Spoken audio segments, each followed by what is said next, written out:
오늘 제목은 마음이 청결한 자가 누리는 하나님의 행복, 이제 이런 제목으로 오늘 또 같이 나눠보도록 하겠습니다. 예. 우리가 통상 하나님을 만나게 되는 때를 생각을 해보게 되면 어떤 하나님이 우리의 겉모습 보고 우리를 만나 주신다는 걸 우리가 들어본 적은 없죠. 겉모습을 통해서 하나님이 우리를 만나 주시지 않을 뿐만 아니라 우리도 그런 사실을 알고 있습니다. 하나님께서 사무엘을 통해서 이 사울을 다윗을 뽑을 때, 사울을 대신해서 이제 다음 왕을 뽑을 때 이 다윗의 그 형제들이 정말 키도 훤칠하고 멋진 형제들도 많이 있었지만 다윗은 그곳에 있지도 않았고, 사실 그 외모로는 무슨 어떤 뭐랄까요, 그렇게 눈에 띄게 이렇게 수려했던 친구가 분명히 아니었던 것을 성경이 말하고 있지만, 하나님은 사람의 외모를 취하지 아니하시고 그 중심을 보신다고 하시면서 그 다윗을 끝끝내 이 사무엘 선지자가 찾아갈 수 있도록 한 다음에 결국 그에게 기름 부어 이제 추후에 왕이 되도록 하시는 장면을 우리는 기억합니다. 그것처럼 다윗이 자기에게 맡겨진 임무를 목숨을 다해서 그 양들을 지키는 그런 모습들이나, 저가 중심에 거짓이 없이 순수한 마음을 가지고 사는 그런 어떤 정직한 모습들을 통해서 하나님은 그를 이미 이스라엘을 이끄는 이제 이후의 왕으로 하나님은 이렇게 눈여겨보고 계셨던 거죠. 마치 이런 것처럼 우리가 볼 때는 뭔가 이 겉모습이 뭔가 수려해 보이고 뭔가 있어 보이고 이게 맞네 라고 보여지는 어떤 외적인 어떤 형태나 모습들을 통해서 우리는 쉽게 현혹되고, 또 그러한 것들을 우리는 또 중심으로 다른 어떤 삶의 중요한 부분들을 결정하는 오류를 범할 수 있는데, 하나님은 그런 분이 아니라는 거죠. 하나님은 우리의 외적인 측면보다 우리의 내면을 중요하게 여기시고, 특별히 그 우리의 내면이라고 하면 저와 여러분이 잘 아는 것처럼 우리의 마음과 생각이 대단히 중요하다는 것을 하나님이 성경의 많은 곳에서 지적하고 계십니다. 따라서 우리는 신앙생활을 할 때 그 어떤 것보다도 중요하게 여겨야 되는 것이 사람들에게 드러나지 않는 여러분의 마음과 생각을 하나님 앞에 어떻게 잘 단련되어서 이렇게 잘 또 훈련되어서 보내드릴 수 있을까, 그것을 보여줄 수 있을까를 고민하는 것이 그 어떤 순간보다도 여러분이 하나님과의 관계 및 또 하나님으로부터 또 하나님이 주시는 풍성한 여러 가지의 것들을 우리가 잘 또 받아들일 수 있는, 또 받을 수 있는 비결이라고 볼 수 있습니다. 예수께서 오늘 산상수훈에서 마음이 청결한 자가 복이 있다 라고 이렇게 말했는데, 이거는 뭐 그냥 마음이 청결하다고 바로 와닿는 그 느낌이 있잖아요. 이게 도덕적으로 뭔가 흠결이 없구나, 어떤 그런 의미로 곧바로 받아들일 수 있지만, 영적으로 또 이 신앙적으로 하나님이 말씀하신, 예수께서 말씀하신 그 방향을, 그동안의 방향을 잘 또 우리가 추적해서 유출을 해보다 보면, 이 마음이 청결하다는 게 도대체 구체적으로 어떠한 상황일까라고 생각했을 때, 그것은 바로 다름 아니라 어떠한 상황 속에서도 내 마음이 나눠지지 않고 하나님을 향해서 온전히 고정되어 있는 상태를 마음이 청결하다라고 말씀하시는 거구나, 이렇게 우리가 어렵지 않게 이렇게 짐작을 해볼 수가 있습니다. 그래서 우리가 사실 신앙생활이 뭐냐라고 이렇게 누군가 질문한다면, 다양한 어떤 내가 알고 있는, 내가 체험한 어떤 신앙적인 어떤 내용으로, 또 성경의 어떤 그 구절이나 스토리로 여러분이 표현할 수 있지만, 오늘 특별히 이 주제와 관련해서 여러분에게 분명하게 말씀드릴 수 있는 것은, 신앙생활은 뭐냐?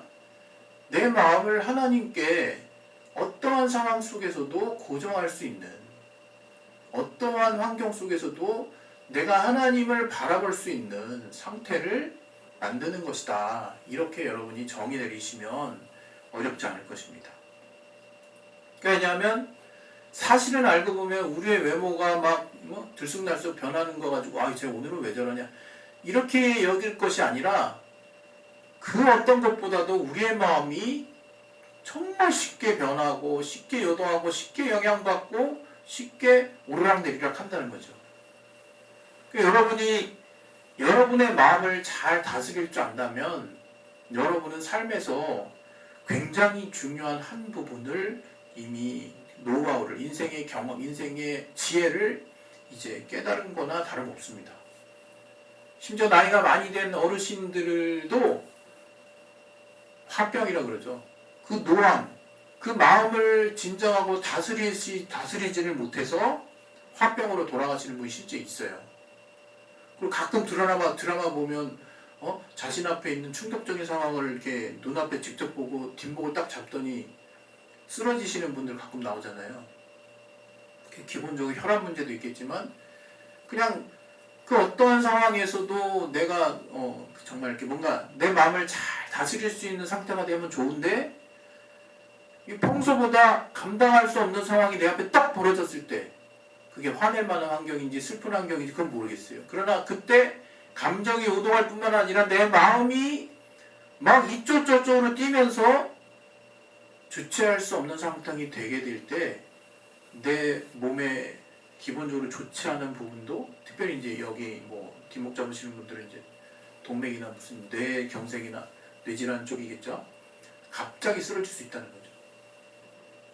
이런 얘기를 왜 하냐면 사실은 우리가 잘 눈에 보이지도 않고 신경도 별로 쓰이지도 않고 내 마음은 내 마음이지 내가 쓰는 이게 무슨 내가 내 스스로 조절이 되겠어? 내가 그냥 쓰고 있는 그 환경 그냥 내 중심이 지금 현재 가고 있는 그 방향 아니겠어? 이렇게만 쉽게 생각할 일이 아니라 우리 마음을 잘 다스려야 된다는 거예요. 그런데 세상은 그 마음을 다스리는 여러 가지 훈련법을 이제 강의를 듣고서도 이렇게 배우기도 하고 또 그런 어떤 마음을 다스리는 여러 가지 또 방법들도 제안하고 제시하고 있죠.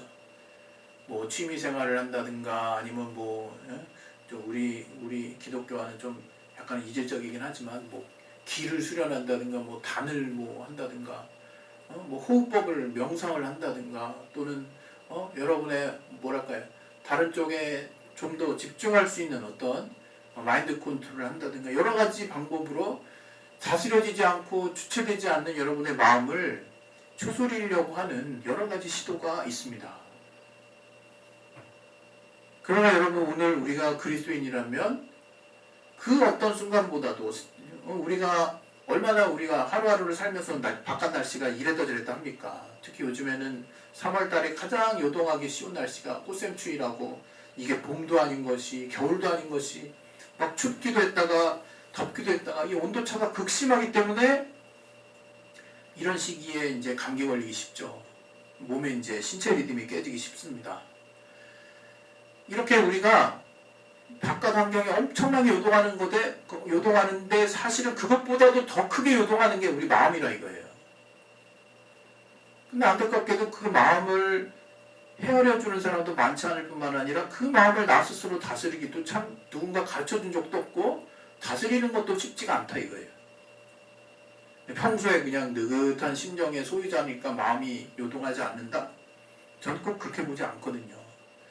그 사람이 그 마음이 크게 표현되지 아니하고 마음을 또 이렇게 어떤 자극에 반응하는 것이 느리다 할지라도 그런 사람이 더 위험할 수 있는 것이 그렇게 반응에 느린 사람이 나중에 자기가 받은 것들을 집에 돌아와가지고 야금야금 하나씩 둘씩 곰곰이 생각하다 보면 이게 스스로 주체할 수 없는 상황이 되는 경우도 있거든요. 그때그때 폭발을 못 시켜서 더 억울한 거죠. 어떤 면에서. 그러니까 사람마다 천차만별이지만 동일한 것은 그 마음의 요동치는 더 크다 이거예요. 그리고 다스리는 법도 가르쳐준 적도 없고 또 어떻게 해야 될지도 몰라요. 그러나 성경은 또 우리 그리스도인은 하나님이 일찌감치 우리에게 말씀하셨다 이거예요.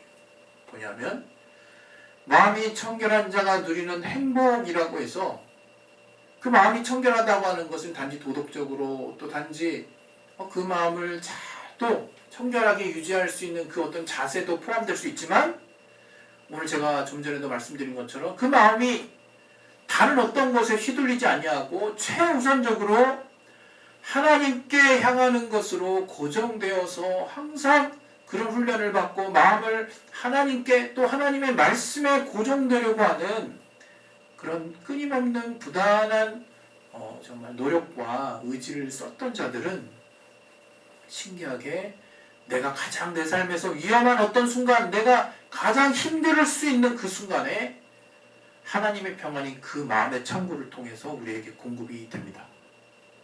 하나님의 기쁨이 그 창구를 통해서 우리에게 오고 하나님의 위로가 그 통로를 통해서 무한정으로 계속 공급이 되는 것을 우리가 어렵지 않게 어느 순간에 체험할 수 있게 됩니다. 오늘 제가 여러분에게 사실 드리고자 하는 것도 그거예요. 우리 마음은 여러 가지 생각을 통해서 다른 모습으로 우리 마음은 정리될 수 있고 또 그 마음의 결과대로 우리 삶이 투영돼서 우리 행동에까지 영향을 미칠 수가 있어요.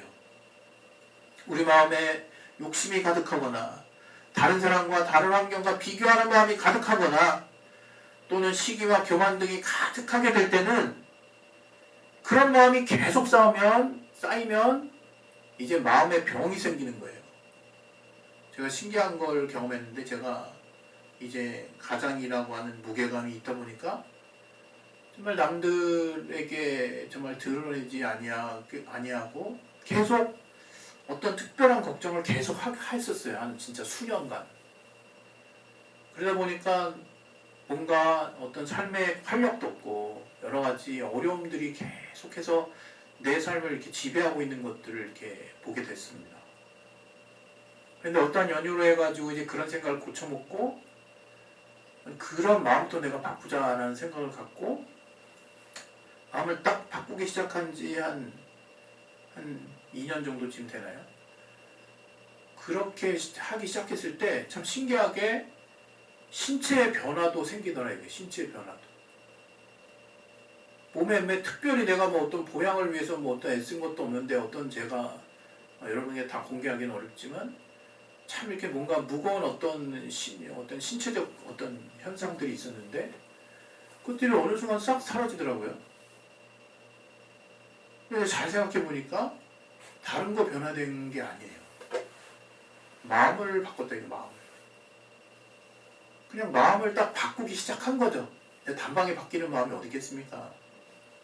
어떤 생각이 들어오게 되면 거기에 집착하게 되고 그 생각이 우리 마음을 지배하게 되는 거라서 그러나 그러한 생각들을 원천 차단을 하려고 노력을 하고 우리 마음을 아싸하게 그냥 정말 하나님 안에서 정말 다 내려놓는 마음으로 그렇게 정리를 하는 작업을 사실 제가 제 내면에서는 좀 했었거든요.